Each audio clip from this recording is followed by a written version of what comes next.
El pecado que habita en nosotros. Entonces respondió Job a Jehová y dijo: He aquí que yo soy vil. Job 40, 3, 4.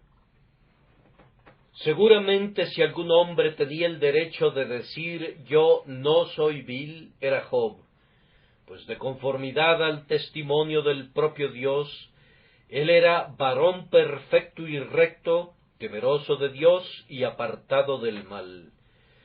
Sin embargo, descubrimos que este eminente santo, cuando por su cercanía con Dios recibe suficiente luz para darse cuenta de su propia condición, exclama: He aquí que yo soy vil.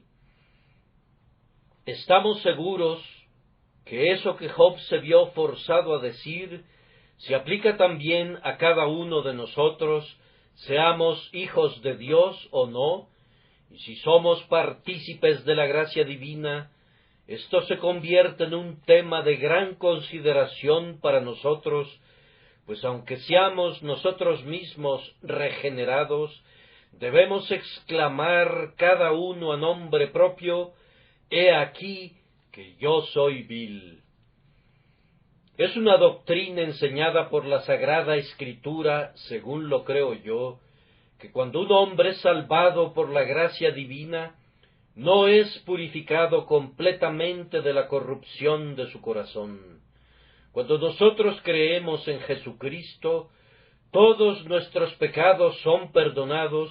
Sin embargo, el poder del pecado, aunque es debilitado y mantenido bajo el dominio de la naturaleza nacido de nuevo que Dios infunde en nuestras almas, no cesa, sino que se queda en nosotros y se quedará hasta el día en que nos muramos.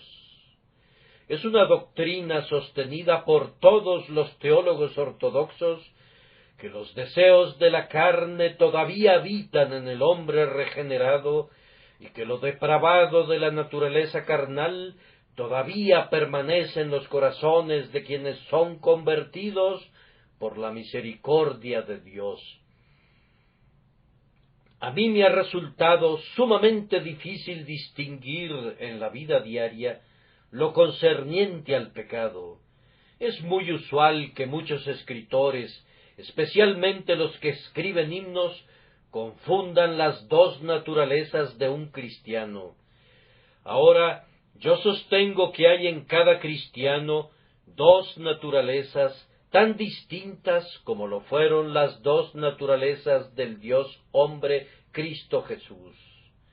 Hay una naturaleza que no puede pecar porque es nacida de Dios, una naturaleza espiritual venida directamente del cielo, tan pura y tan perfecta como el propio Dios, quien es su autor. Y existe también en el hombre esa antigua naturaleza que, por la caída de Adán, se ha vuelto completamente vil, corrupta, pecadora y diabólica. Todavía permanece en el corazón del cristiano una naturaleza que no puede hacer lo que es recto, no más de lo que lo hacía antes de la regeneración, y que es tan depravada como lo era antes del nuevo nacimiento, tan pecadora, tan completamente hostil a las leyes de Dios, como siempre lo fue, una naturaleza que, como lo dije antes, es restringida y sujetada en una gran medida por la nueva naturaleza, pero que no es eliminada y nunca lo será hasta que este tabernáculo de nuestra carne sea abatido y nos elevemos a aquella tierra en la que nunca entrará nada que contamine.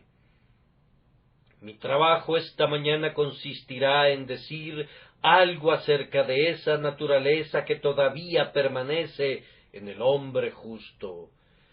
Primero intentaré demostrar que todavía permanece, y los otros puntos voy a sugerírselos conforme avancemos. El terrible gran hecho, es que inclusive los justos poseen naturalezas depravadas. Job dijo: «He aquí que yo soy vil». No siempre lo supo. A través de toda la larga controversia, Job se había proclamado justo y recto. Él había dicho: «Mi justicia tengo asida, y no la cederé». Y a pesar de que se rascaba con un tiesto, y que sus amigos vejaban su mente con los más amargos ultrajes, él todavía sostenía firmemente su integridad, y no quería confesar su pecado. Pero cuando Dios vino a argumentar con él, tan pronto como Job hubo escuchado la voz de Dios en el torbellino, y oyó la pregunta: «El juez de toda la tierra, ¿no ha de hacer lo que es justo?», de inmediato puso su dedo sobre sus labios, y no pudo responder a Dios, sino que dijo simplemente: «He aquí que yo soy vil». Posiblemente algunas personas puedan decir que Job era la excepción a la regla, y nos dirán que otros santos no tenían en ellos un motivo para una humillación así. Pero nosotros les recordamos a David, y les sugerimos que lean el Salmo Penitencial 51, donde David declara que fue formado en iniquidad, y que en pecado lo concibió su madre. Confesaba que había pecado en su corazón, y le pedía a Dios que creara en él un corazón limpio, y que renovara un espíritu recto dentro de él. En muchos otros lugares en los Salmos, David continuamente reconoce y confiesa que no está perfectamente libre de pecado, que la víbora malvada todavía está enrollada alrededor de su corazón. Ahora vayamos al libro de Isaías. Allí lo encontramos en una de sus visiones, diciendo que era un hombre inmundo de labios, y habitando en medio de pueblo que tenía labios inmundos. Pero más especialmente bajo la dispensación del Evangelio, encontramos a Pablo en ese memorable capítulo que hemos estado leyendo, declarando que él veía otra ley en mis miembros que se rebela contra la ley de mi mente, y que me lleva cautivo a la ley del pecado que está en mis miembros. Sí, oímos esa sorprendente confesión de deseo combativo e intensa agonía. «Miserable de mí, ¿quién me librará de este cuerpo de muerte?». ¿Acaso creen ustedes que son mejores santos que Job? ¿Se imaginan que la confesión que era digna de la boca de David es demasiado ruin para ustedes? ¿Acaso son ustedes tan orgullosos que no podrían exclamar con Isaías: «Yo también soy hombre inmundo de labios»? O más bien, han progresado tanto en el orgullo que se atreven a exaltarse a ustedes mismos por encima del laborioso apóstol Pablo, y creen que en ustedes, esto es, en su carne, habita toda cosa buena. Si ustedes efectivamente se consideran perfectamente puros de pecado, oigan la palabra de Dios.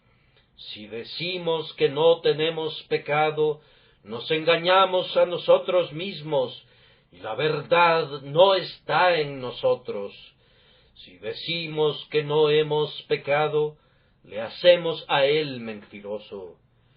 Pero realmente no necesito demostrar esto, amados, pues todos ustedes, estoy seguro, saben algo acerca de la experiencia de un hijo vivo de Dios. Han descubierto que en sus mejores y más felices momentos, el pecado todavía habita en ustedes, que cuando quieren servir mejor a su Dios, el pecado frecuentemente obra en ustedes con furia suprema. Ha habido muchos santos de Dios que se han abstenido durante un tiempo de hacer cualquier cosa que han sabido que es pecado, pero sin embargo no ha habido uno solo que haya sido perfecto internamente. Si un ser fuera perfecto, los ángeles descenderían y en 10 minutos se lo llevarían al cielo, pues estaría maduro para el cielo tan pronto como hubiera alcanzado la perfección. Cuando he hablado con hombres que mencionan mucho el tema de la perfección, he descubierto que, después de todo, ellos no creen realmente en algo así. Ellos han tomado esa palabra y han asignado un significado diferente, y luego demuestran una doctrina que todos conocemos previamente, o suponen una perfección tan absurda y despreciable, que yo no daría por ella ni 3 centavos si tuviera que comprarla. En muchos de ellos se trata de una falla de sus cerebros, creo yo, más bien que de sus corazones, y como dice John Berridge, Dios lavará sus cerebros antes de que lleguen al cielo. Pero ¿para qué me demoro demostrando esto cuando ustedes mismos cuentan con pruebas diarias? ¿Cuántas veces no han sentido que la corrupción está todavía dentro de ustedes? Observen con qué facilidad son conducidos sorpresivamente al pecado. Ustedes se levantan por la mañana y se ofrecen a ustedes mismos mediante una ferviente oración a Dios, pensando en qué día tan feliz tienen ante ustedes. Escasamente han terminado de pronunciar esa oración, cuando algo viene a arrugar su espíritu y sus buenas resoluciones son arrojadas a los vientos y dicen, este día que yo pensé que iba a ser muy feliz, ha sufrido un terrible ataque brusco y violento. Yo no puedo vivir para Dios como quisiera.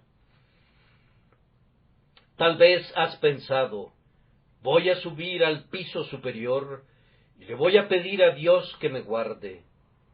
Bien, en general, ustedes han sido guardados por el poder de Dios, pero súbitamente viene algo. El mal carácter de pronto te ha sorprendido.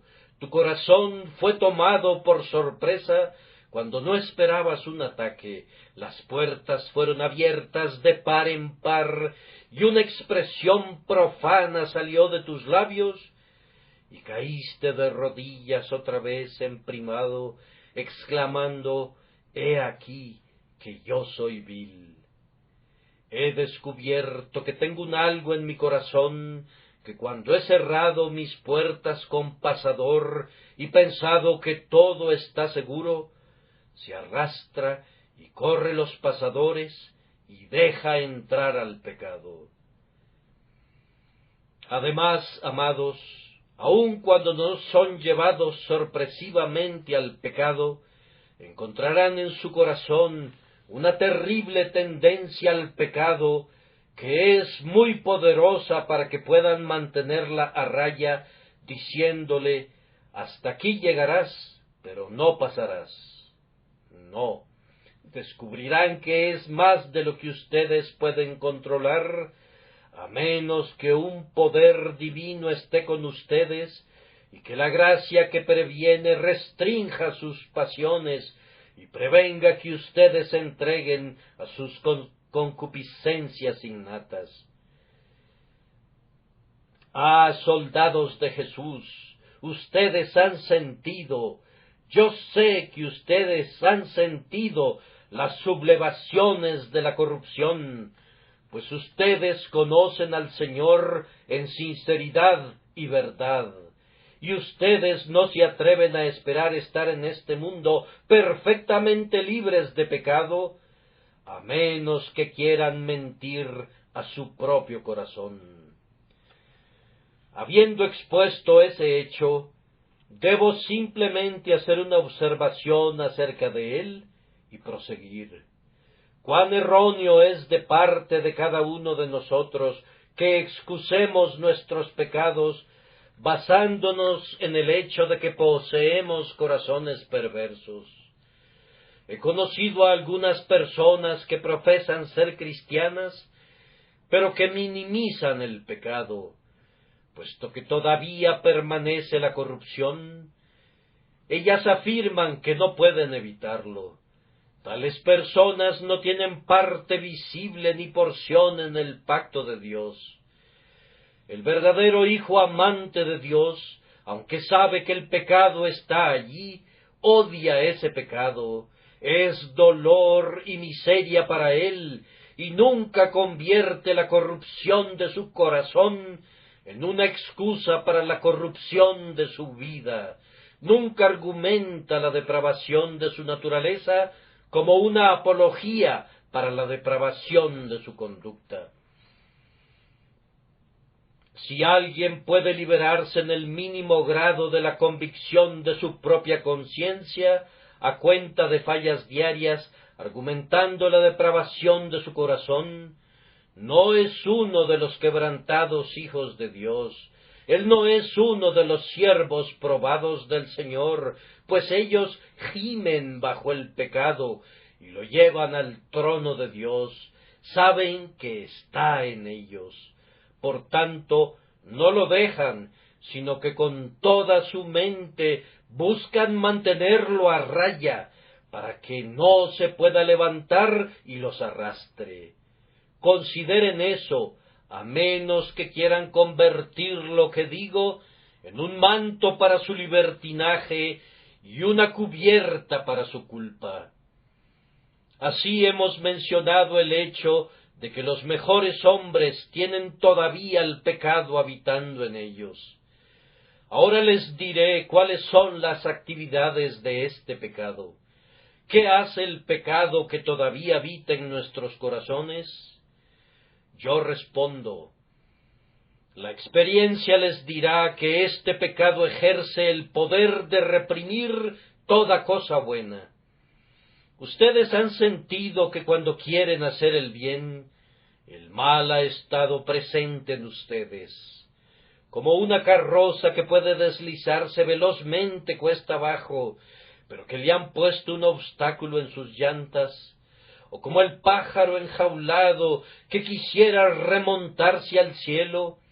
Ustedes han descubierto que sus pecados son como los barrotes de una jaula que les impide elevarse hacia el Altísimo. Ustedes han doblado su rodilla en oración, pero la corrupción ha distraído sus pensamientos. Han intentado cantar, pero han sentido que lozana languidecía en sus lenguas. Alguna insinuación de Satanás ha prendido el fuego como una chispa en la madera y casi ha ahogado su alma con su humo abominable. Ustedes quisieran desempeñar sus santos deberes con toda presteza, pero el pecado que con tanta facilidad los asedia enreda sus pies, y cuando se están acercando a la meta, los hace tropezar y caen al suelo para deshonra y dolor suyos. Ustedes descubrirán que el pecado que habita en ustedes frecuentemente los detiene cuando quieren ser más diligentes.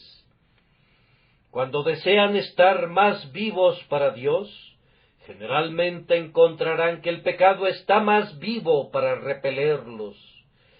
El corazón malo de incredulidad se coloca en medio del camino y dice, tú no pasarás por aquí.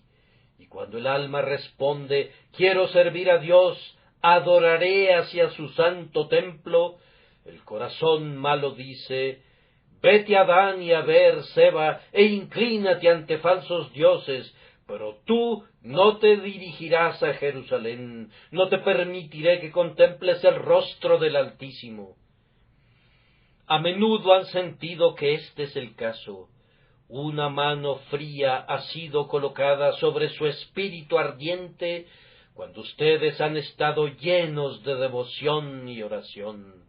Y cuando han tenido las alas de una paloma y han pensado que podían huir y descansar, una traba ha sido puesta sobre sus pies que les ha impedido elevarse.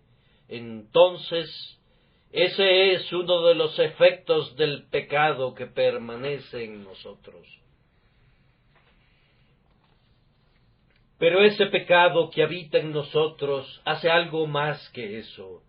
No sólo nos impide seguir adelante, sino que a veces, inclusive, nos embiste, a la vez que busca cómo obstaculizarnos.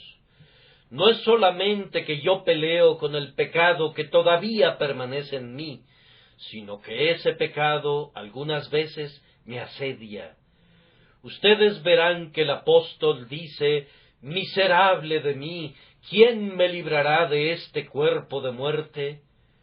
Ahora, esto demuestra que él no estaba atacando a su pecado, sino que ese pecado lo estaba atacando a él. Yo no busco ser liberado de un hombre a quien yo he atacado, sino que es del hombre que se me opone de quien busco ser liberado. Y así, algunas veces el pecado que habita en los creyentes se lanza en contra nuestra como algún feroz tigre de la selva, o como algún demonio celoso del Espíritu Celestial que está dentro de nosotros. La naturaleza depravada se levanta, no sólo busca cómo detenernos en el camino, sino que, como Amalec, se esfuerza por destruirnos y eliminarnos por completo. ¿Alguna vez sintieron, amados, los ataques del pecado innato? Pudiera suceder que ustedes no los tengan, y si es así, pueden estar seguros que los tendrán. Antes de que lleguen al cielo, ustedes serán atacados por el pecado. No se trata simplemente que ustedes saquen a los cananeos, sino que los cananeos, con sus carros de hierro, intentarán dominarlos y sacarlos de la tierra, y matar su naturaleza espiritual, y apagar la llama de su piedad, y aplastar la nueva vida que Dios ha implantado en ustedes. El corazón malo que todavía permanece en el cristiano, cuando no está obstruyendo o atacando, todavía reina y habita dentro de él. Mi corazón sigue siendo tan malo cuando ningún mal emana de él, como cuando todo es vileza en sus desarrollos externos. Un volcán es siempre un volcán, aun cuando dormita, no confíes en él. Un león es un león, aunque juegue como un cabrito, y una serpiente es una serpiente, aun cuando la puedas tocar por un momento mientras dormita. Aun hay veneno en su aguijón, cuando sus escamas azules invitan al ojo. Aunque mi corazón, por lo menos durante una hora, no haya tenido ningún mal pensamiento, es todavía malo. Si fuera posible que yo viviera durante días sin una sola tentación para pecar salida de mi propio corazón, sería todavía tan malo como antes. Y siempre está mostrando su vileza, o se está preparando para una nueva exhibición, o está cargando su cañón para disparar en contra nuestra, o de lo contrario, está positivamente en guerra contra nosotros. Pueden estar absolutamente seguros de que el corazón nunca es diferente de lo que originalmente fue. La naturaleza depravada es todavía depravada, y cuando no hay una hoguera, está amontonando la leña con la que va a arder en otro día. Está juntando algunos materiales de mis gozos, de mis devociones, de mi santidad y de todo lo que hago para atacarme en algún período futuro. La naturaleza depravada es únicamente mala y eso de continuo, sin la menor mitigación o elemento de bondad. La nueva naturaleza debe luchar y pelear siempre en su contra, y cuando las dos naturalezas no están luchando ni peleando, no hay tregua entre ellas. Cuando no están en conflicto, siguen siendo enemigas. No debemos confiar en nuestro corazón en ningún momento. Aun cuando habla bellezas, debemos llamarlo mentiroso, y cuando pretende el sumo bien, todavía debemos recordar su naturaleza, pues es mala, y eso de continuo. No voy a mencionar las acciones del pecado que habita en nosotros en todo su alcance, pero bastará hacerles recordar algo de su propia experiencia, para que vean que es acorde a la experiencia de los hijos de Dios, pues ustedes pueden ser tan perfectos como Job, y sin embargo tendrán que decir: he aquí que yo soy vil.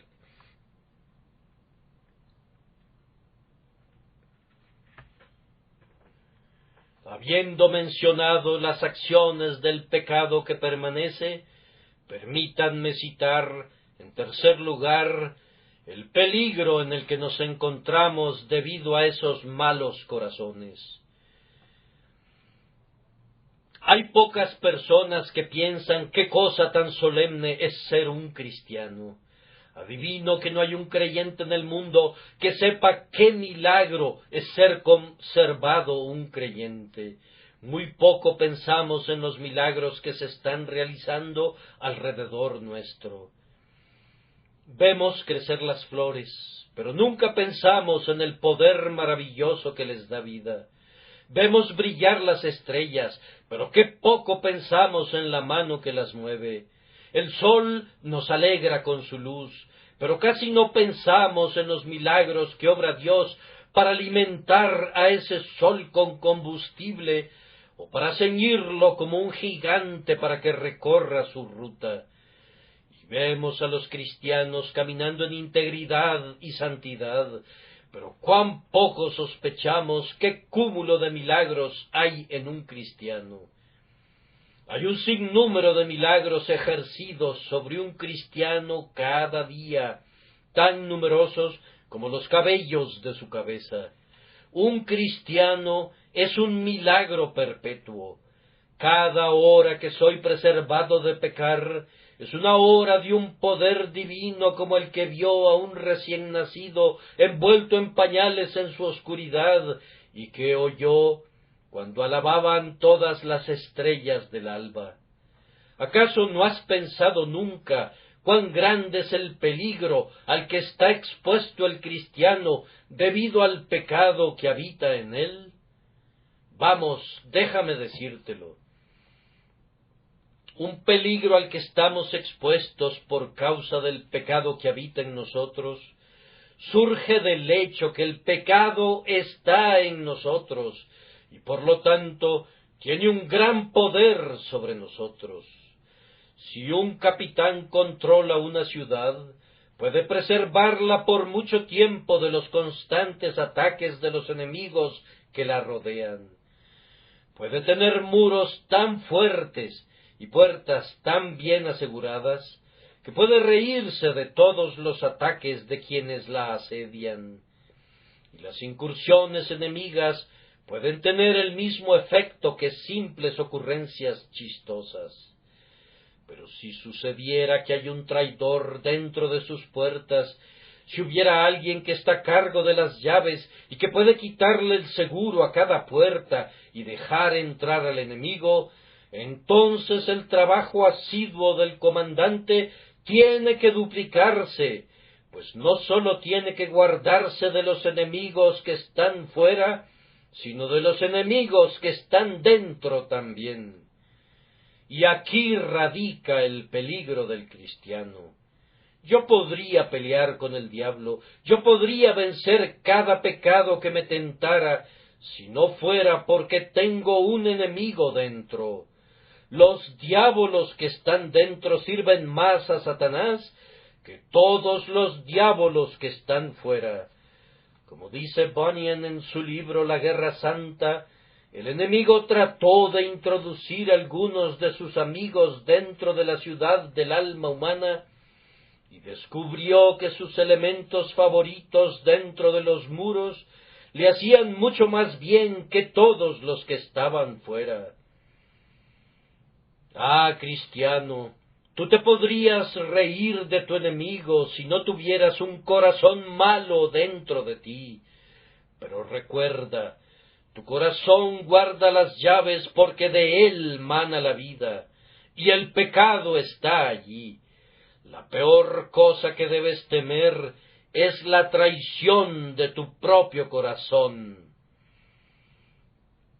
Y además, cristiano, recuerda cuántos aliados tiene tu naturaleza depravada. En cuanto a tu vida de gracia, ella encuentra escasos amigos bajo el cielo, pero tu pecado original tiene aliados por todos lados. Mira al infierno allá abajo, y los encontrarás allí, demonios que están prestos a azuzar a los perros del infierno contra tu alma. Mira al mundo, y ve los deseos de la carne, los deseos de los ojos, y la vanagloria de la vida. Mira a tu alrededor, y ve todo tipo de hombres buscando, si fuera posible, sacar al cristiano de su estabilidad. Mira la Iglesia, y encuentra toda manera de falsas doctrinas listas a inflamar el deseo y a desviar al alma de la sinceridad de su fe. Mira el cuerpo, y descubre que la cabeza y la mano y el pie y todos los demás miembros están listos a ser siervos del pecado. Yo podría dominar mi corazón malo si no tuviera ese poderoso ejército de aliados. Pero tener enemigos fuera de las puertas, en alianza y amistad con un enemigo más vil que está dentro, convierte mi posición en doblemente peligrosa. Y yo quisiera que recordaras, cristiano, una cosa más, y es que esta tu naturaleza depravada es muy fuerte y muy poderosa, más fuerte que la nueva naturaleza, si esa nueva naturaleza no estuviera sostenida por el poder divino. ¿Cuán vieja es mi vieja naturaleza? Es tan vieja como yo mismo, el santo anciano podría decir, y con la edad se ha vuelto más fuerte. Hay algo que raramente se vuelve más débil con la edad avanzada, y es el viejo Adán. Él es tan fuerte en su vejez como lo era en la juventud. Es tan capaz de hacer que nos descarriemos cuando nuestra cabeza está cubierta de cabellos grises, como lo era en nuestra juventud.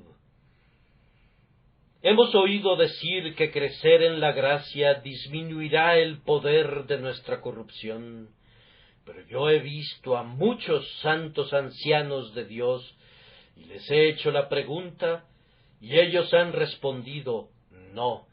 Sus deseos han sido esencialmente tan fuertes cuando han pasado muchos años en el servicio de su Señor, como lo eran al principio, aunque más sometidos por el nuevo principio que hay dentro de ellos. Lejos de volverse más débil, estoy firmemente convencido que el pecado aumenta en su poder. Una persona que es mentirosa se vuelve más mentirosa cuando practica la mentira. Lo mismo sucede con nuestro corazón. Nos sedujo al principio y fácilmente nos atrapó, pero habiendo aprendido 1000 trampas, nos engaña ahora tal vez más fácilmente que antes. Y aunque nuestra naturaleza espiritual ha sido desarrollada más plenamente y ha crecido en la gracia, sin embargo, la vieja naturaleza ha perdido muy poco de su energía. Yo no sé que la casa de Saúl se haya vuelto más y más débil en nuestros corazones. Yo sé que la casa de David se ha vuelto más fuerte, pero yo no sé que mi corazón se vuelva menos vil, o que mis corrupciones se hayan vuelto menos fuertes. Yo creo que si yo dijera alguna vez que mis corrupciones están todas muertas, escucharía una voz: Sansón, los filisteos sobre ti. O Sansón, los filisteos en ti. Sin importar todas las victorias anteriores y los montones sobre montones de pecados que yo haya eliminado, yo sería dominado si la misericordia todopoderosa no me preservara. Cristiano, cuídate del peligro. No hay ningún hombre en combate tan en peligro de recibir un tiro como lo estás tú por tu propio pecado. Tú cargas en tu alma con un traidor infame. Aun cuando te habla bellamente, no debes confiar en él. Tú tienes en tu corazón un volcán adormecido, pero se trata de un volcán con una fuerza tan terrible que puede todavía sacudir tu naturaleza entera. Y a menos que seas circunspecto y que seas guardado por el poder de Dios, tú tienes un corazón que te puede conducir a cometer los pecados más diabólicos y los crímenes más infames. Cuídense, cuídense, cristianos. Aunque no hubiera un diablo que los tentara y un mundo que los extraviara, ustedes tendrían la necesidad de cuidarse de su propio corazón. Por lo tanto, miren a casa. Los peores enemigos de ustedes son los enemigos de su propia casa. Sobre toda casa guardada, guarda tu corazón, porque de él mana la vida, y de él puede manar la muerte también, la muerte que te condenaría si la misericordia soberana no lo previniera. Que Dios nos conceda, hermanos míos, que podamos conocer nuestras corrupciones de una manera fácil y no tener que descubrirlas cuando se convierten en pecado abierto.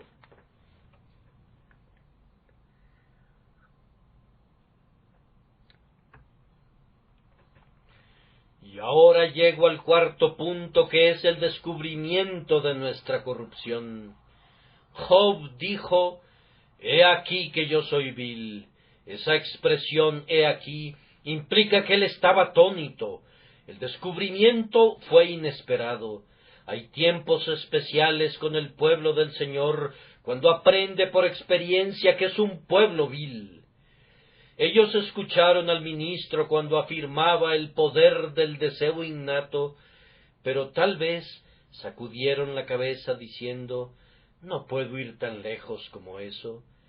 Pero después de muy poco tiempo descubrieron, por alguna luz más clara del cielo, que después de todo era verdad.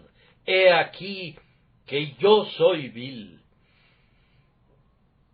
Yo recuerdo haber predicado hace poco tiempo sobre un texto profundo relativo al mal desesperado del corazón, y uno de mis amigos más estimados dijo: «Bien, yo no he descubierto eso».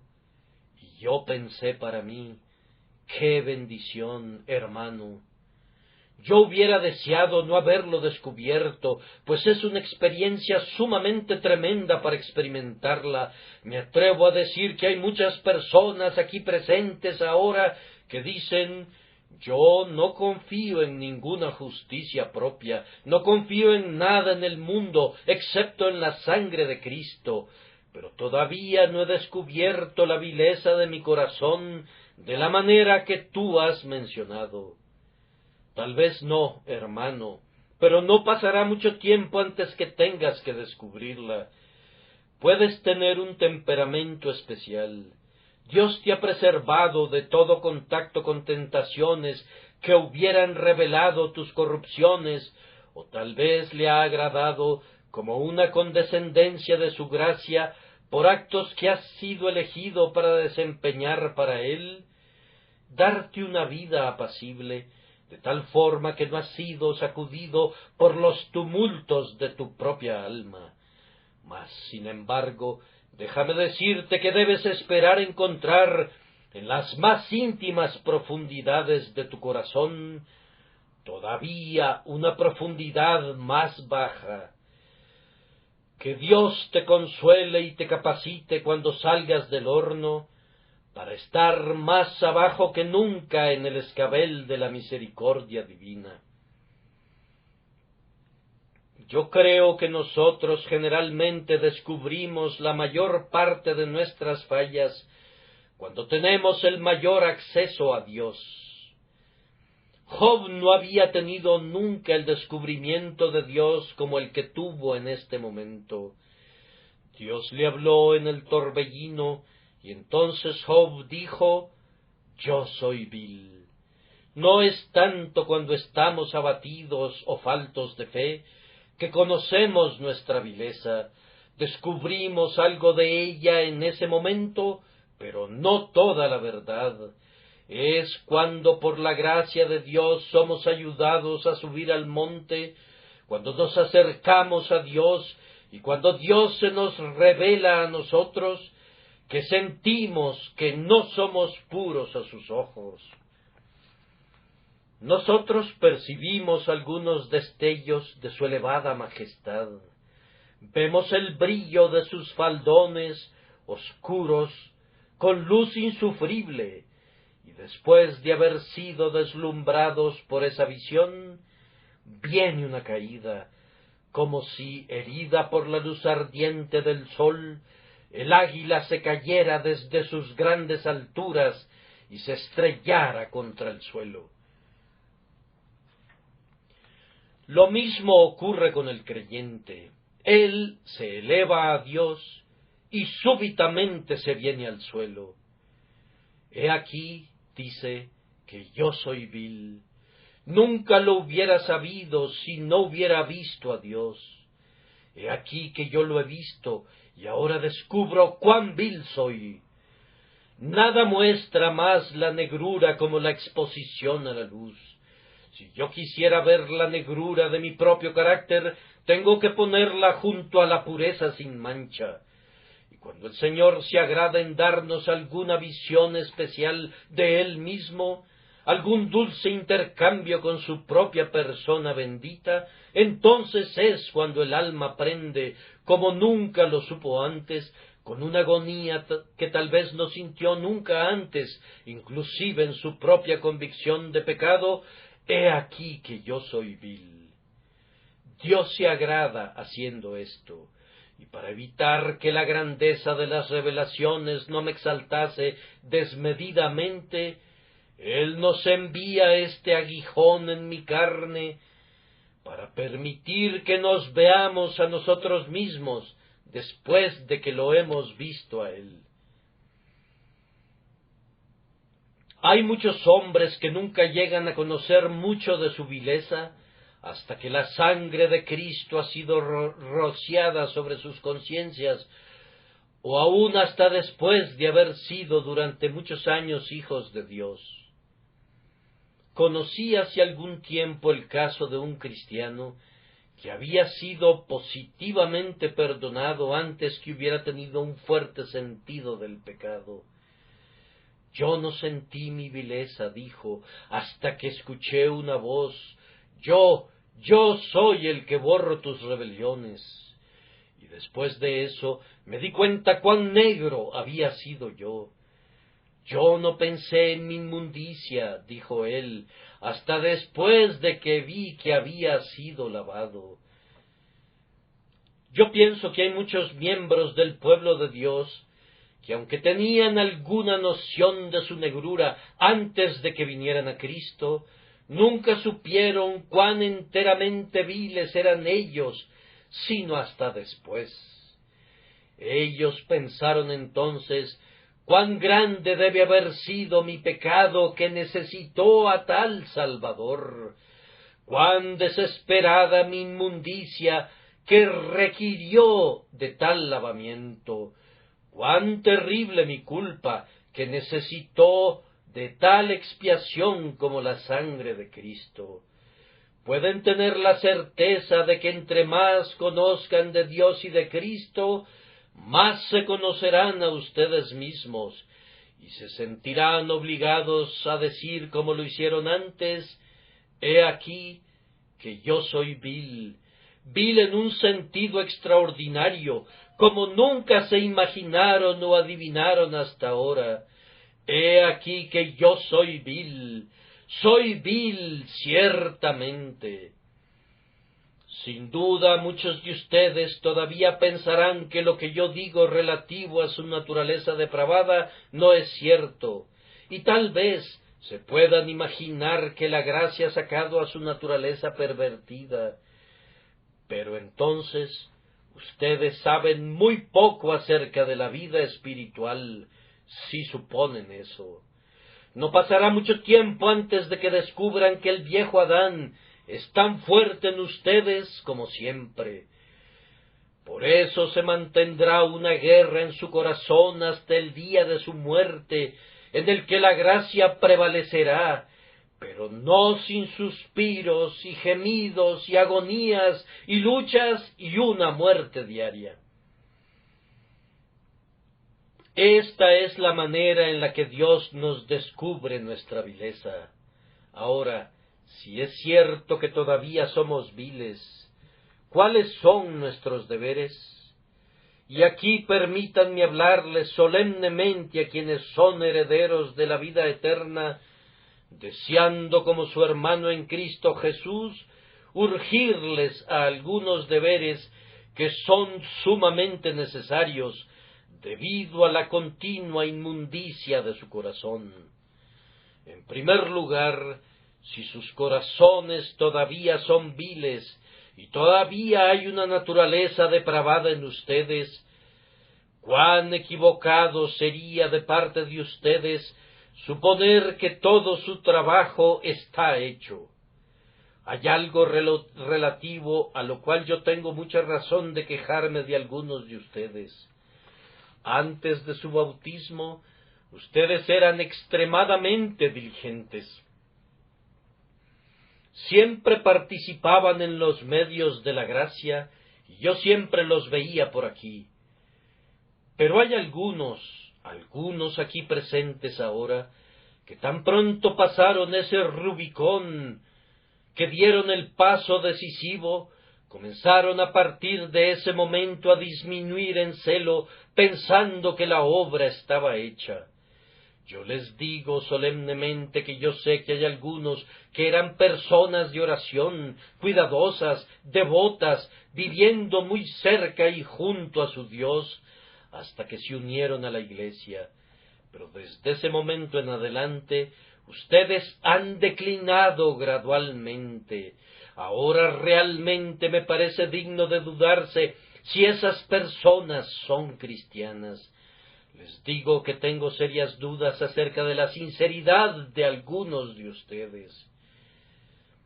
Si yo veo que un hombre se vuelve menos diligente después del bautismo, pienso que no tenía ningún derecho de ser bautizado, pues si hubiera tenido un sentido adecuado del valor de esa ordenanza y hubiera sido correctamente dedicado a Dios, no se hubiera regresado a los caminos del mundo.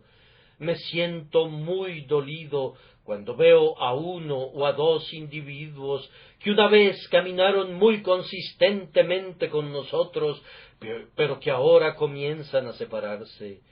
Yo no encuentro ninguna falla en la gran mayoría de ustedes en lo relacionado a su firme adherencia a la palabra de Dios. Yo bendigo a Dios porque por espacio de 2 años y aún más, ustedes han sido sostenidos firme y sólidamente por Dios.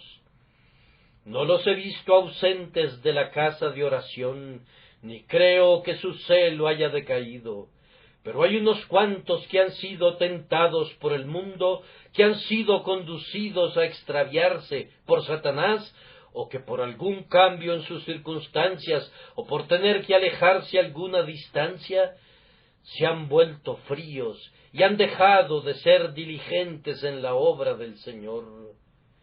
Hay algunos de mis oyentes que ya no son tan diligentes como lo fueron antes. Queridos amigos míos, si ustedes conocieran la vileza de su corazón, verían la necesidad de ser tan diligentes ahora como una vez lo fueron. Oh, si cuando fueron convertidos su vieja naturaleza hubiera sido cortada, no habría necesidad de vigilancia ahora. Si todos sus deseos hubieran desaparecido por completo y toda la fuerza de la corrupción estuviera muerta en ustedes, no habría necesidad de perseverancia. Pero es precisamente debido a que tienen corazones malos que los exhorto a que sean tan diligentes como lo fueron alguna vez, que recurran al don de Dios que está en ustedes y que se cuiden seriamente como alguna vez lo hicieron. Hombre, no te imagines que la batalla terminó. Esta solamente ha sido la primera señal de la trompeta convocando a la guerra. Ese llamado de la trompeta ha cesado, y por eso tú piensas que la batalla ya pasó. Yo te digo, no, la pelea apenas acaba de comenzar, los ejércitos apenas están avanzando, y tú te acabas de poner tu atuendo de guerra. Tú tienes muchos conflictos por venir. Sé diligente, pues de lo contrario, ese tu primer amor se extinguirá, y tú todavía puedes caer en esto. Salieron de nosotros, pero no eran de nosotros. Tengan cuidado, mis queridos amigos, de no rebelarse. Es lo más fácil del mundo, y sin embargo, es la cosa más peligrosa del mundo. Tengan mucho cuidado de no abandonar su primer celo. Eviten enfriarse en el menor grado. Ustedes fueron una vez ardientes y diligentes. Sean todavía ardientes y diligentes, y dejen que el fuego que una vez ardió dentro de ustedes todavía los anime. Sean todavía hombres de poder y vigor, hombres que sirven a su Dios con diligencia y celo. Además, si su naturaleza perversa todavía está dentro de ustedes, cuán vigilantes deben ser. El diablo nunca duerme, su naturaleza perversa nunca duerme. Ustedes no deben dormirse nunca. Y lo que a vosotros digo, a todos lo digo, velad. Estas son las palabras de Jesucristo, y no hay nada que requiera tanto de repetición como esa palabra, velad. Podemos hacer casi cualquier cosa, menos velar, pues velar es un trabajo muy agotador, especialmente si velamos con almas adormecidas. Velar es un trabajo muy fatigoso. Hay poco honor público que se reciba al velar, y por tanto no poseemos la esperanza de un renombre que nos motive. Velar es un trabajo que muy pocos de nosotros desempeñamos, me temo. Pero si el Todopoderoso no hubiera velado sobre ti, el diablo te hubiera llevado hace mucho tiempo. Queridos amigos, los exhorto a que velen constantemente. Cuando la casa vecina se está incendiando, cuán rápidamente saltan de sus camas las personas, y si tienen líquidos combustibles, los sacan de los predios y velan, para que su casa no se convierta en una presa de ese elemento devorador. Ustedes tienen corrupción en su corazón. Cuídense de la primera chispa, para que no incendie su corazón. Por tanto, no durmamos como los demás. Puedes dormir junto al cráter de un volcán, si quieres hacerlo. Puedes dormir con tu cabeza pegada a la boca de un cañón. Puedes dormir, si te place, en medio de un terremoto o en una casa visitada por la peste. Pero yo te suplico, no te duermas mientras tengas un corazón malo. Vigilen sus corazones.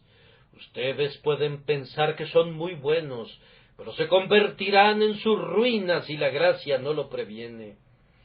Vigilen diariamente, vigilen perpetuamente, guárdense para que no pequen. Sobre todo, queridos hermanos míos, si sus corazones ciertamente están todavía llenos de vileza, cuán necesario es que nosotros todavía exhibamos fe en Dios. Si yo debo confiar en mi Dios al comenzar mi camino, debido a todas las dificultades que debo enfrentar, si esas dificultades no son disminuidas, debo confiar en Dios de la misma manera que lo hice antes. Oh, amados hermanos, entreguen sus corazones a Dios, no se vuelvan autosuficientes. La autosuficiencia es la red de Satanás que utiliza para cazar a los hombres como pobres peces insensatos y los destruye. No sean autosuficientes, considérense nada, pues no son nada, y vivan con la ayuda de Dios. La forma de crecer fuertes en Cristo es volviéndose débiles en ustedes. Dios no derrama ningún poder en el corazón del hombre hasta que no se haya vaciado de ese corazón todo el poder del hombre. Vivan entonces cada día una vida de dependencia de la gracia de Dios. No te constituyas tú mismo como si fueras un caballero independiente. No inicies tus propias actividades como si tú pudieras hacer todas las cosas por ti mismo. Pero vive siempre confiando en Dios. Tú tienes tanta necesidad de confiar en Él ahora como la has tenido siempre, pues fíjate bien, aunque tú hubieras sido condenado sin Cristo al principio, tú serás condenado sin Cristo ahora, a menos que Él todavía te guarde, pues tú tienes una naturaleza tan depravada ahora como la tenías antes. Muy amados hermanos, solo tengo que decir una palabra más, no a los santos, sino a los impíos, una palabra de aliento, pecador, pobre pecador perdido. Tú piensas que no debes venir a Dios porque tú eres vil. Ahora, permíteme decirte que no hay un solo santo en este lugar que no sea vil también. Si Job e Isaías y Pablo, todos ellos se vieron obligados a decir, yo soy vil, oh pobre pecador, te dará vergüenza unirte a esa confesión y decir, yo soy vil también. Si yo me acerco a Dios en oración hoy, cuando estoy de rodillas junto a mi cama, habré venido a Dios como un pecador vil y lleno de pecado. Mi hermano pecador, ¿quieres tener una mejor confesión que esa? Tú quieres ser mejor, ¿no es cierto? Vamos, los santos en sí mismos no son mejores. Si la gracia divina no erradica todo pecado en el creyente, ¿cómo piensas hacerlo tú mismo? Y si Dios ama a su pueblo mientras todavía es vil, ¿piensas tú que tu vileza le impedirá amarte? No, vil pecador, ven a Jesús, el más vil de los viles, cree en Jesús.